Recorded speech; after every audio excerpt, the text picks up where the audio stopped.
This episode includes discussions of sensitive topics, including suicide, transphobia, homophobia, sexual violence, and drug use.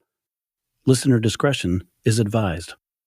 If you or someone you know needs help, you can call the National Suicide Prevention Lifeline at 1-800-273-8255. In the summer of 2019, weeks after 17-year-old Nikki Kuhnhausen disappeared from the streets of Vancouver, Washington, there seemed to be a slowdown in media coverage surrounding the case. Nikki's family knew she was in danger and that she wouldn't have left on her own. But police had hardly released any new details in the investigation, which led news reports to offer the public only vague information. Vancouver police, they're asking for your help tonight to help find a missing teenager, 18-year-old Nikki Kuhnhausen. She was last seen leaving her home in early June. Detectives are asking anybody who might know anything about where she might be to please reach out to them. Eventually, the rumor mill started raging around town. People speculated that Nikki had been abducted. Some even theorized it was the work of a serial killer who was targeting trans women. Others suggested Nikki was taken out of Washington and forced into sex trafficking. No one in the public knew the name David Bogdanov yet, or that behind the scenes, police were closely examining his background and his whereabouts on June 6th, the morning Nikki disappeared.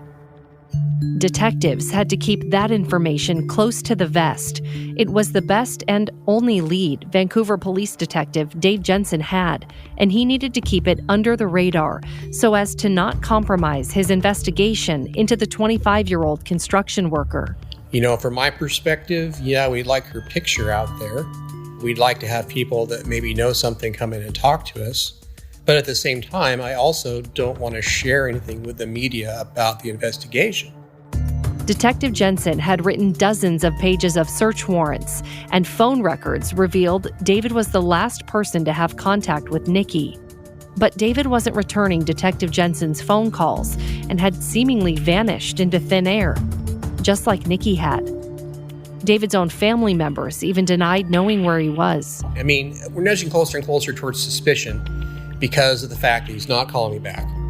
And his brothers were, playing the three monkeys, see no evil, hear no evil, speak no evil kind of thing. So I was growing increasingly suspicious that David, would know something about her disappearance. What Detective Jensen didn't know is that David Bogdanov had already left the country. He had purchased a one-way ticket out of Portland, Oregon, the very day Nikki disappeared. I'm Ashley Korslin. You're listening to Should Be Alive, a KGW original podcast.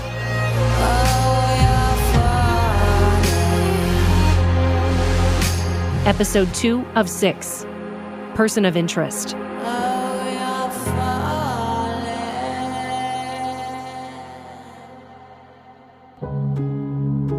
While the investigation into her daughter's disappearance unfolded behind the scenes, Lisa Woods was struggling intensely with her grief. Nikki had been listed on the website for the National Center for Missing and Exploited Children, and advocates surrounded Lisa as she watched news coverage about Nikki begin to fade before her eyes. Lisa felt like she was screaming into a black hole, and no one could hear her cries for help. Life seemed to keep on moving for everyone but her. The 2019 Vancouver Fireworks Spectacular. By the 4th of July, Nikki's disappearance had almost seemed like an afterthought to thousands of people who flocked to watch the town's beloved fireworks show at the Fort Vancouver National Historic Site. Families held tightly to one another, their faces illuminated in a rainbow of colors as they gazed into the night sky. This Independence Day was 2 days before Nikki's 18th birthday, and almost 1 month to the day she went missing. On this day, Lisa Woods attempted suicide. I went to a mental institution for a little while, and then to an adult family home. because I couldn't be trusted with my pills. After her suicide attempt, life came with a tidal wave of emotions. Each day that passed somehow moved fast and slow, all at the same time. Then, one morning, Lisa got a phone call that helped pull her from the fog of her deep depression. It was from Detective Dave Jensen. I got a phone call from him saying that he was a very good detective and that I don't get to end this case until it's over, and that I need to be here for Nikki when he brings her home.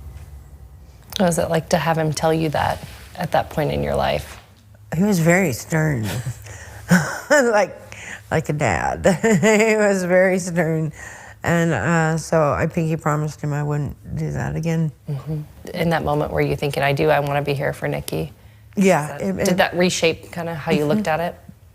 Yeah, because he believed. And so I just fed from his belief, that she was going to come back to me. Lisa prayed for that, day in and day out. Nikki was her everything. She was my heart and soul. You just had that special bond, it sounds like. Well, yeah, and I looked at it like, she's going to have struggles in her life that are a little bit more challenging than our brothers. And so I had a tender spot in my heart for her. I wanted her to know that, I always had her back no matter what. From an early age, Lisa says, it became apparent that Nikki's sex assigned at birth did not match her gender identity. Nikki knew who she was, and Lisa supported her. I was super proud of her. I mean, she always wore my high heels. Then she would go to daycare, and her favorite time was dress-up time. She'd be the first to put on the dress-up dress. And she just liked to dress up and have a tiara, and she was beautiful. An old photograph of Nikki around age 3 or 4 shows her wearing a patriotic Olympics jersey with sparkly blue letters that read USA. Nikki is proudly wearing a tiara. As she got older, Nikki decorated her room in Hannah Montana posters.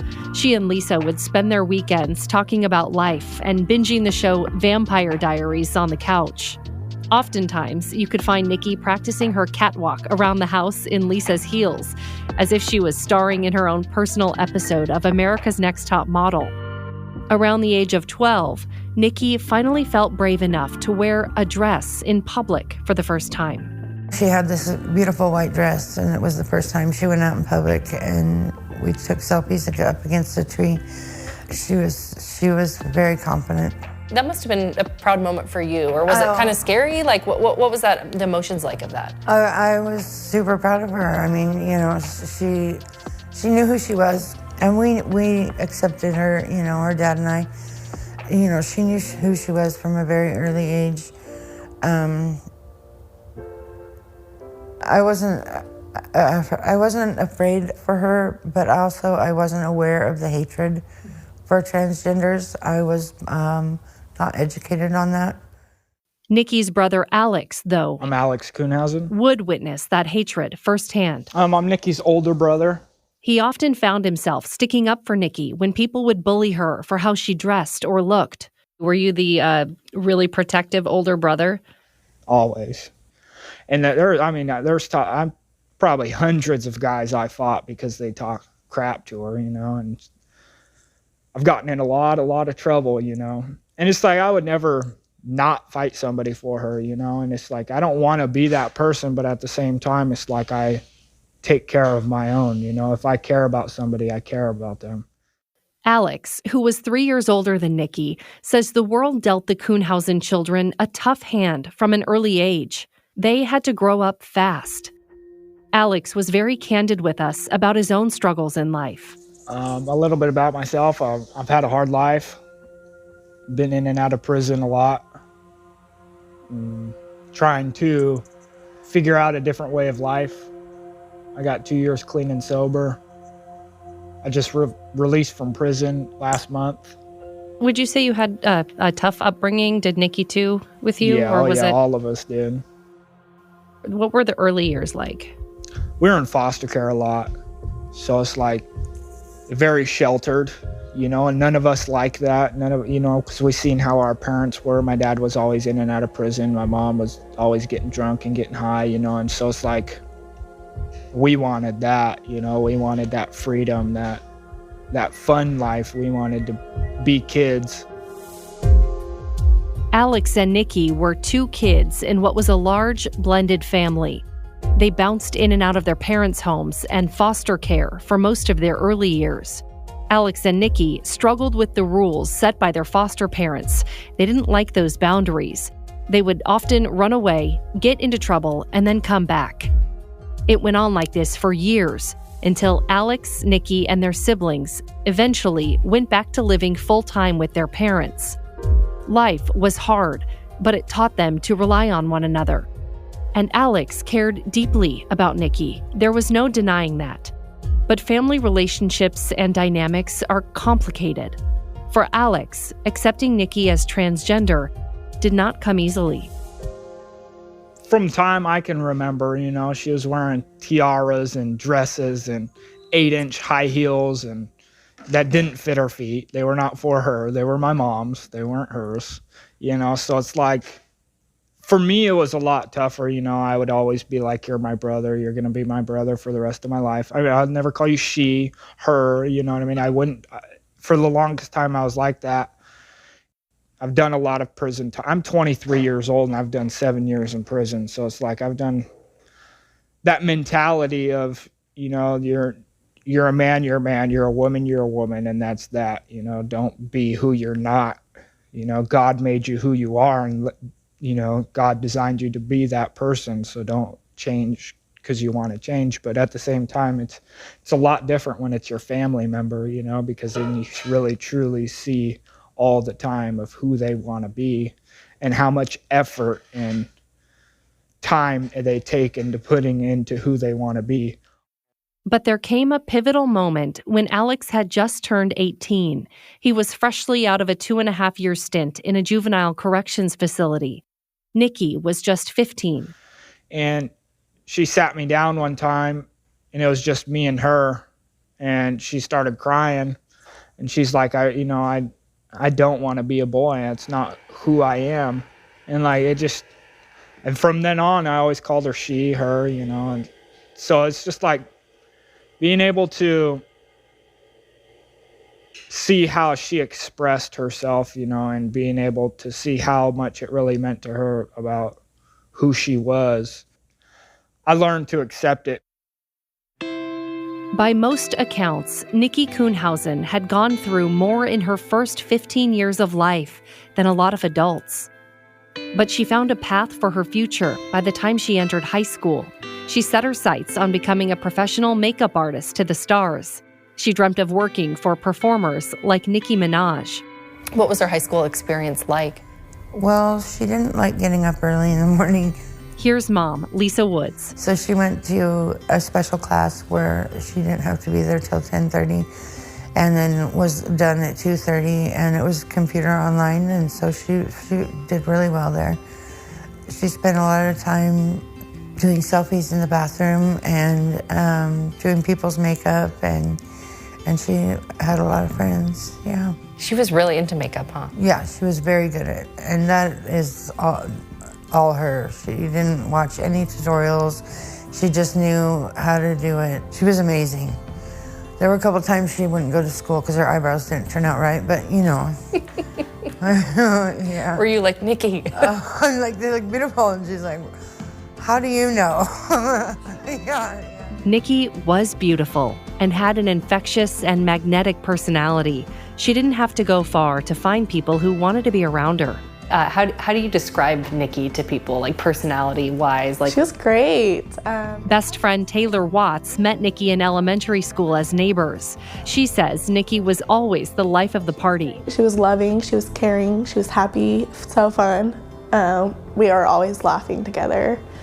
So. What was your favorite thing to do together, like on a weekend? Her take pictures. That's all she would do. We would selfies? Yeah, we'd all be together and she's just sitting there taking videos. So she loved it. She loved herself. But even with an unwavering, uninhibited sense of self-assurance, Nikki had a vulnerable side. Despite not having much growing up, Nikki would be the first to give her shirt off her back to anyone who needed it. She was always rooting for the underdog. And at times, Nikki had a hard time saying no to things and to people who didn't always have her best interests at heart. She just hung out with the wrong people. She was doing drugs and whatnot. These new friendships nearly cost Nikki her life. More than a year before she disappeared, Nikki got into a car with a group of these so-called friends one night, and they drove across the river to Portland. Taylor, who didn't know these people and wasn't there, recalls what Nikki would later tell her. The man driving the car pulled over at the end of a dead-end road. And there was a couple in the back seat, and Nikki was in the passenger, and he said, "Let's get out of the car." And she said they went, kind of in the dead end by some trees and stuff, and she doesn't, she just heard ringing. And she fell to the floor. That ringing was a burst of gunfire. The man had shot Nikki 6 times. Somehow, she was able to get herself up off the ground and run. Frantically, she knocked on 3 doors of nearby homes before someone would help her and call 911. A life flight helicopter later flew Nikki to a Portland hospital. She had been shot in the stomach, leg, both arms, shoulder, and neck. Amazingly, she survived. We were scared at first. Definitely scared. I was just like, wow, she was okay. You know what I mean? Taylor visited Nikki in the hospital 3 times during her recovery. We were all shocked. Obviously very happy she was okay at the end. And I think that kind of was a little step back for her. But I mean, you would think so with the next day or, right when she got out, she was doing her makeup and, back at it again, all bullet wound up and stuff. So it didn't push her back at all, She was still Nikki. According to Taylor, Nikki refused to tell her friends who shot her or talk to police. As far as Taylor knows, the shooter was never arrested, and to this day, she doesn't know why he shot Nikki. But Taylor suspects it was because of Nikki's gender identity. A shooting fueled by hate. I think it was hateful. I mean, Nikki didn't know why, you know what I mean? Yeah, she said it just happened, she wasn't expecting it or anything. I think it kind of opened her eyes a little bit too, and unfortunately, To the people she was maybe hanging out with. Yeah, and to be careful. So in that fateful summer of 2019, when Nikki had stopped responding to calls and messages, Taylor couldn't help but think that her disappearance was connected to the man who shot her. Maybe he had come back to finish what he started.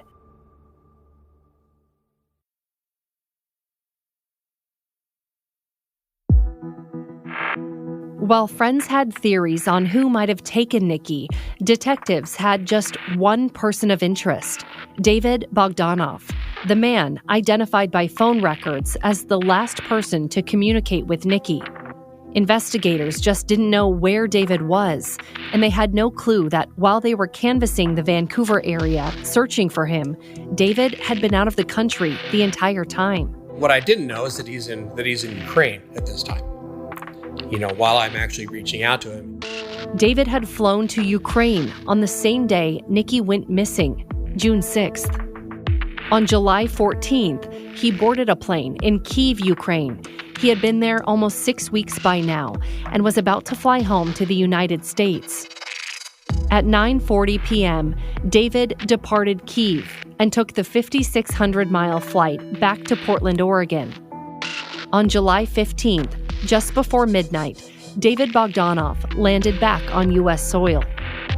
Almost 2 more months would pass before Detective Jensen would finally make contact with David. On September 5th, Jensen tries a new strategy to reach him. He creates an anonymous Snapchat account and sends David a message. Within an hour, Jensen could see the message was read. I sent him a message. Basically just said, this is who I am, Detective Jensen. I investigate missing persons. Please contact me at my desk phone. Thanks. I gave him the desk phone to my office. But David doesn't take the bait. He doesn't write back. Jensen waits a few days before making his next move. And then he sends David a second message. I decided to get a little bit snotty. And I said, David, it looks like you haven't tried to contact me. I don't know if it's intentional or an oversight. It's very important I meet with you to talk about Nikki. If I can't get a response, I may be forced to ask the public to assist me in reaching you. Please call me at this phone number. Thanks, Detective Jensen. So I let him know that, that my next step was to basically put his picture as a person of interest and his name on the news. The threat of being outed to the public worked. The very next day, David responds. He said, "Hi, detectives. So sorry, I've been caught up with work, and when I saw the last message, I was working with very bad service there and then just forgot to get back to you. Can I call you tomorrow?" And when he finally calls, David Bogdanov agrees to meet in person for an interview with detectives. Were you surprised he agreed to do an interview in the first place? Looking back? A little bit, yes. But keep in mind, I think he realized that I was not going to go away. And people usually agree to talk to the police because they think they can get something out of it. They're not talking to you for their, to help you. Jensen was anxious. This would be the first time police would hear David's account of the night he met up with Nikki Kuhnhausen. You want to sit down with them and talk to them face to face. You need to have that thing going on where you have sort of a conversational relationship and you can see body language and discomfort and all that. It's an art form, isn't it? Sure, yeah. Interviewing. Yeah, it is. You see some detectives and officers do them, and it's like a science to them. You go in there with a plan, but the second the suspect starts to talk, your plan isn't necessarily going to go the way you thought it was, right? So. At this point, there had been no trace of the 17-year-old, and also no proof a crime had been committed. How did that come to be? He just agreed to come to the police department? And finally, 4 months after Nikki disappeared, he did, yes. David Bogdanov arrives at the Vancouver police station to sit down with Detective Jensen for an interview. This is Detective David Jensen with Vancouver Police. This recording is from the 49-minute police interview. We've edited it for time and clarity. And the date is October 2nd, 2019. A time is 6:35 p.m. I have with me David Bogdanov. David, were you aware that this is recording? Yep. Do I have your consent to record this conversation? Yep. You have any idea why that I'm asking you? I was told missing persons case. Okay. That's it. But I did run across this person just once. Okay. Can you tell me about that?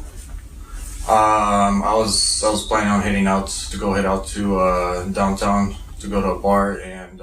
David's demeanor is casual, almost nonchalant, as he tells his version of events, as if it's no big deal to be sitting in front of investigators at a police station. I don't remember exactly what time. He tells them he was drinking heavily the night he met Nikki, and his memory is hazy because it was months ago. He recalls being with his brothers, Arthur and Stan, when he saw Nikki walking alone down the street. I saw her walking. I walked up to her, asked her, why is she walking alone in the middle of the night? And she said that she had some big fight with her boyfriend, and she's really upset. And offered her my jacket because it was really cold outside, and then I introduced myself, and I invited if she wanted to come join us, and she didn't, so I just gave her my jacket and we parted ways there. Okay. I did give her my Snapchat name. Wanted to just exchange Snapchats, and she didn't have a phone with her, so I asked her, or I gave her my Snapchat. She said she'll remember it, and that's it. And then shortly after, I don't know exactly, I don't remember how exactly long it was, but maybe a couple hours later, she added me over on Snapchat. Mm-hmm. And I'm trying to remember exactly. I was drinking a lot that night. David says he and his brothers continued on their way to go drinking downtown, but by the time they got there, the bars were closed. So the men drove back to Stan's apartment. Nikki had now gone back to the apartment where she was staying and used her roommate's phone to contact David on Snapchat. The two then made plans to meet, David says, so he could get his jacket back. And I was wanting to get my coat back too, because she was, like I said, she was walking alone in the middle of the night by herself, and it was chilly, so I gave her my coat and just let her go with it. And what was it? So she sent me an address. She sent me an address, and I came there, got my coat from her, and I was driving my brother's work van. And once she got in, I got my coat back. And so you did see her again? I did see her again once, yeah. Okay. And then my brother... What time of day was that? I don't exactly remember. It was super early in the morning. Really, really, really early in the morning. Okay. Like daylight early, or? Just like, I think it was just like barely sunrise. So you said you went and picked her up? Yeah, well, I was hoping to just go get my coat from her, and that's it. And she ended up coming with me, and she was, when she got in the car, I don't know what was wrong with her, but what she was on, she was behaving very, very, very strange, very weird, like quiet and kind of like she'll look at you, but it's like she's looking past you, you know, kind of. She was just behaving really weird, and you've been up all night at this point. Yeah, it was a long night for me. It was a long night for me. A long night that bled over into the early morning hours of June 6th. According to David, Nikki asked him to drive her to a friend's house where she had lost her phone. But first, David had to get the van he was driving back to his brother Stan. David took Nikki to pick Stan up from his apartment in downtown Vancouver, then out to a suburb called Brush Prairie to get his car from Arthur's house. David says at that point, Stan left in the van, and David and Nikki sat in his car talking. And we drove out, and we're kind of just parked there in the driveway, chit-chatting a little bit, and then she told me that she's not a she. Okay. And I didn't even catch on to that at all until then, and I was shocked to find that out, and just uncomfortable and really, really disturbed. And I asked her to please get out of the car, because this is just really weird for me. I'm just not comfortable being around that those kind of people. And that's it. That's where we parted ways. That's pretty much it. Okay. So you're the last person to ever see her? I don't know. And that's why we want to talk to you. Okay, because you literally just, after she left with you, no one ever saw her again. I don't know what I can tell you. What else? I mean, it's just up to that point. Like I said, I had no clue who she was, what she was. So she got out of the car there in Brush Prairie? Yeah, right in that area. She just got out of the car, and I took off and went to my brother's job site. This story was inconceivable to detectives, that Nikki just walked away, disappearing into the black of night. Here's Detective Jensen. He simply said that, when she basically told him that she was transgender, he got very upset by that and asked her to get out of the van, and she walked away. And he never saw her again, he said. He never saw her again. What did you make of that at that point? Oh, that was a lie. It just doesn't fit. It wasn't very believable, the story that he was telling.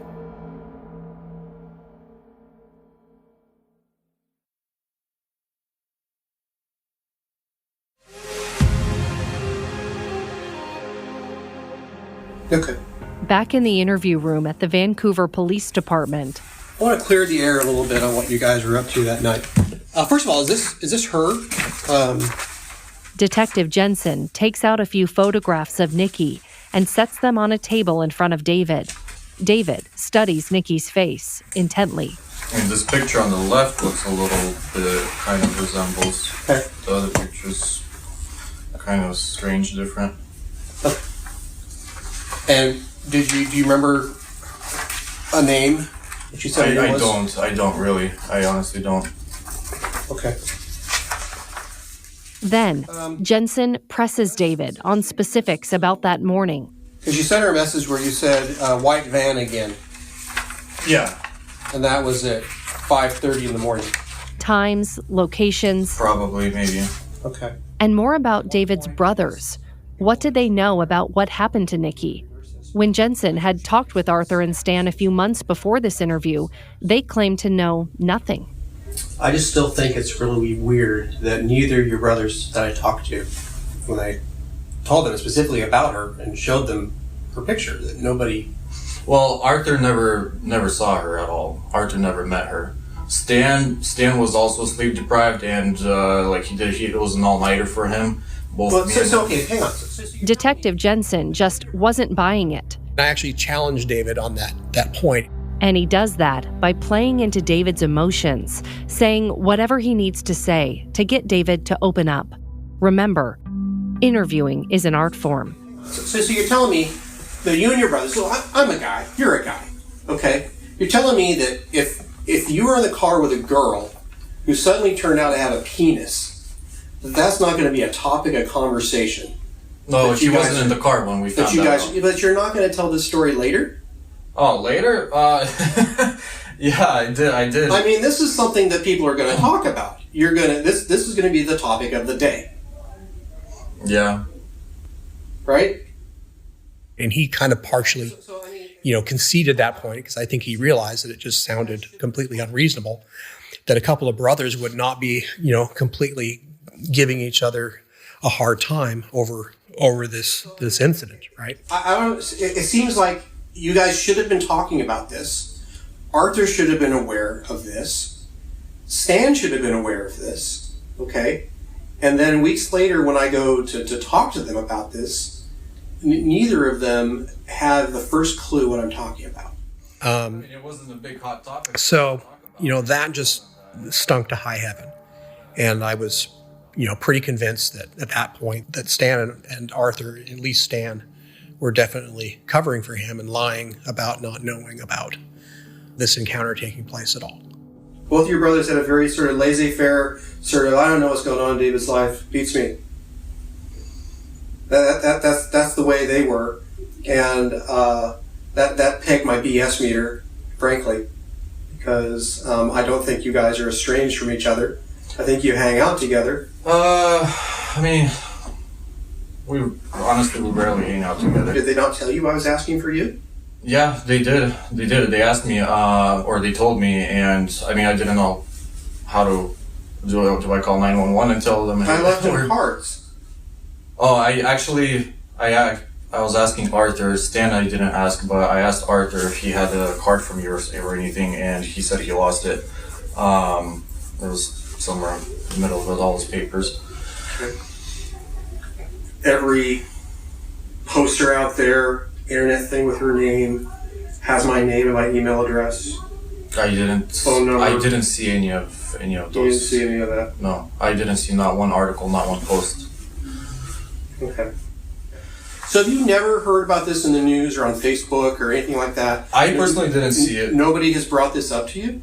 Yeah, I was told about it, but I didn't see it. Why did you not say, okay, so I really need to talk to the cops? I was the last person to see her. I don't know if I was the last person or not. I mean, I have people calling me saying, hey, I saw a girl that looked just like her at the Fred Meyer 6 weeks ago. Thought you'd like to know. There's all kinds of people calling in tips. I mean, and yet you spent time with her, had her in the car, and then dropped her off. I don't understand why you don't come forward. I wasn't aware how soon after that she disappeared. I didn't look into those details. I didn't read articles myself or anything. Okay. Jensen then reveals another card in his hand. So when you were out that night, or the early morning, at about 4 o'clock in the morning, you called Mr. Peep's Adult Superstore. That sound familiar? I don't know. Maybe it was my brothers or something that called. Okay. Maybe me. Okay. Jensen explains he has phone records showing David called more than a dozen numbers connected to prostitution ads around the time he met up with Nikki. Okay. So somebody called Mr. Peeps, and they talked to him for 1 minute and 5 seconds. So probably asking, are you open or something, or I don't know. But I'm assuming they got somebody because the call lasted 1 minute and 5 seconds. I'm not judging. But then after that, for a period just about from 4 o'clock until about 4:40 or so, in that big square, okay? That's a whole bunch of weird phone numbers. Now, I've been doing this job for a little while, okay, and I deal a lot with things involving the sex trade, okay? This right here looks like people that were looking for girls. This looks like people that were calling ads, responding to ads on adult sites, is what it looks like to me.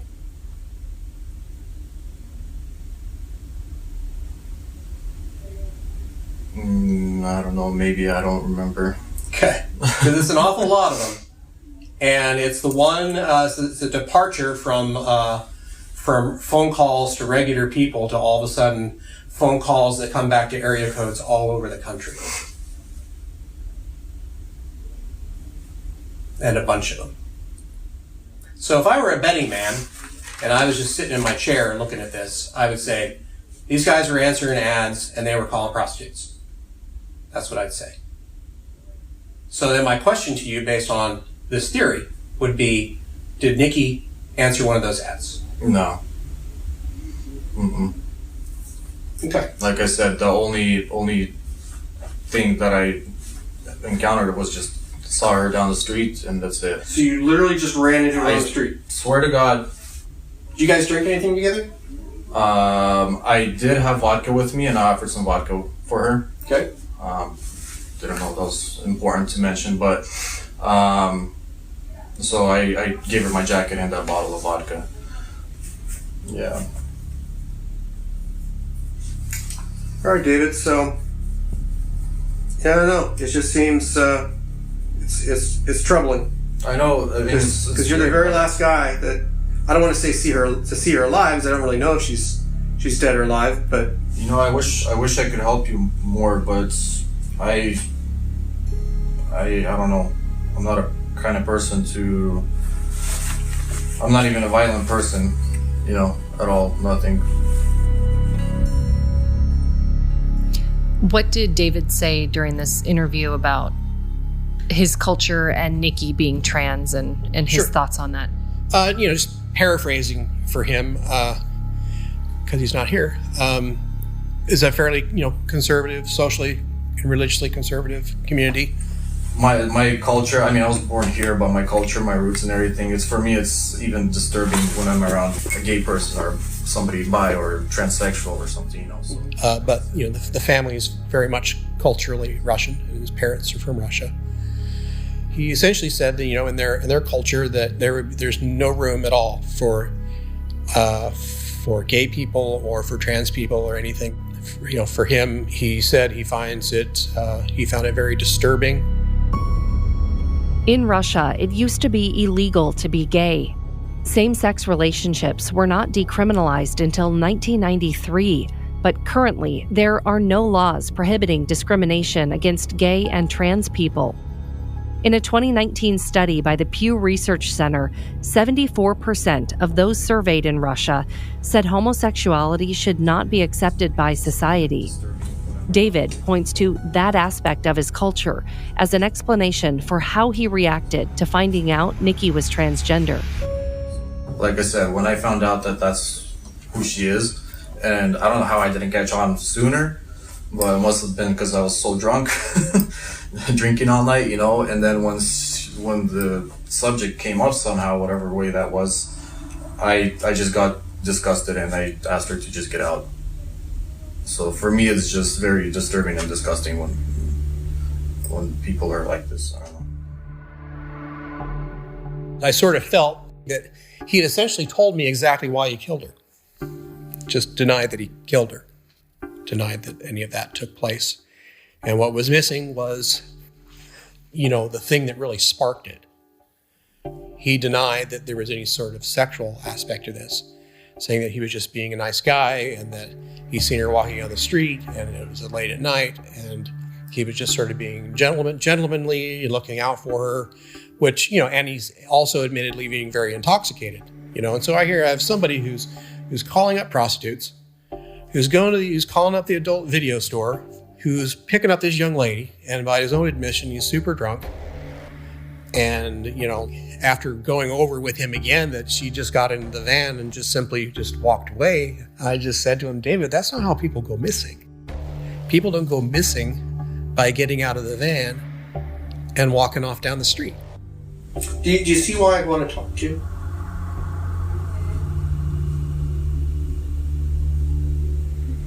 I mean, she talked to you. She was in the car with you. She comes home after a night out. She tells her roommates a story about a Russian guy that she was with. She comes home wearing a coat. She comes home with a bottle of vodka. She comes home seeming like she's kind of out of it and kind of stoned or drunk or something. And then she said she's going to go back out with him and he's going to help her get a phone. And that kind of lines up with what you say. But I know from the Snapchat records that at one point you give her your address, or Stan's address, and that you go and you pick her up, that your car is out there, or your device is out there near her place. Then you pick her up and you take her somewhere, and then she's never heard of again. I don't know what to tell you. The last I saw of her was when I asked her to get out of the car, and that's it. And that was just right there in the middle of the street. We just started driving out. See, that's not how people disappear. That's not how stuff happens to people. What's it like to complete an interview? You know that something happened, there's a possibility that that person committed a heinous crime, but there's nothing you can do legally yet. Sure. Yeah, that's hard. Because I don't have a body and I don't have an admission. If an admission had taken place, the case could have been wrapped up right there. So is it frustrating? Yeah, I mean, I guess, yes, it is. I've got a mother who is still horribly worried. I've got a public out there who's just wanting to know who this Russian guy is that everybody's talking about. And here I am talking to the Russian guy, And it's a little bit frustrating to not be able to just be done with that and get to the answer. On the other end, though, detectives or officers in general like to lock people down to a statement. If they're making a denial, you want to get that denial locked in, and so they can't wiggle their way out of it. And so that's what you have to work with. Is a denial that can later in court be attacked, especially if he decides to get up on the stand.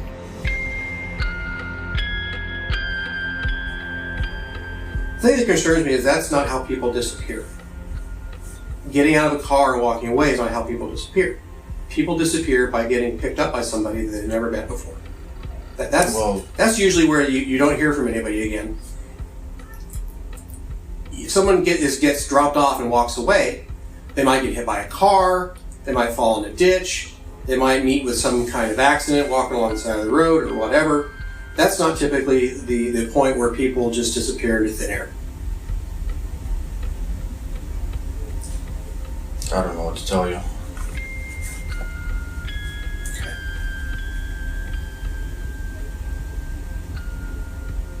So what do you think happened to her? I have no idea. Is she alive? I don't know.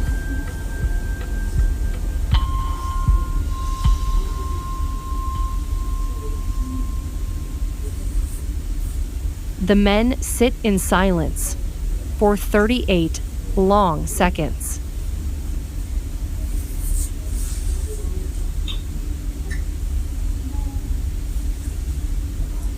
The tension is so high, it's palpable.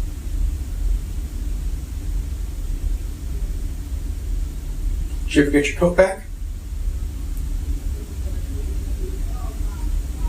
Yeah.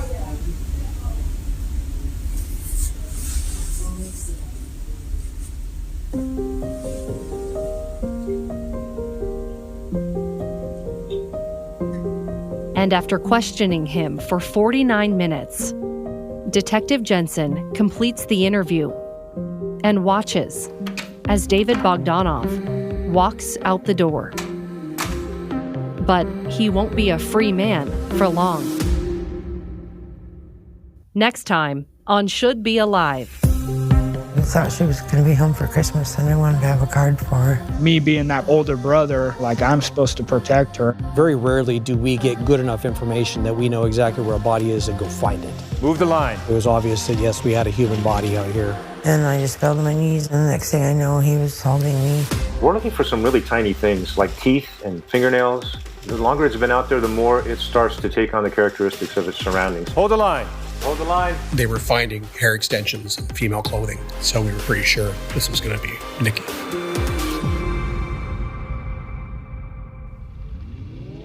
Should Be Alive is a KGW and Vault Studios production. Please follow and leave us a rating or review. We've got a lot more information about this case, including videos and pictures, on kgw.com/shouldbealive and on the KGW YouTube page. This show is written, produced, and hosted by me, Ashley Korslund. Our audio editor and co-producer is Zachary Carver. Our executive producer is John Tierney. The Vault Studios team includes Will Johnson, Reed Redmond, and Ian Hill. Original artwork by Jeff Patterson and videography by Kurt Austin and Nick Bieber.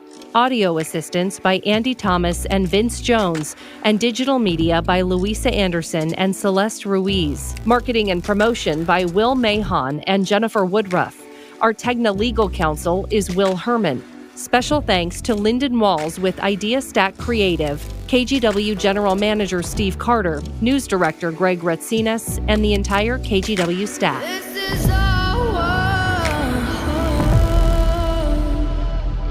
And if you like this show, check out our other podcasts, Urge to Kill and The Yellow Car.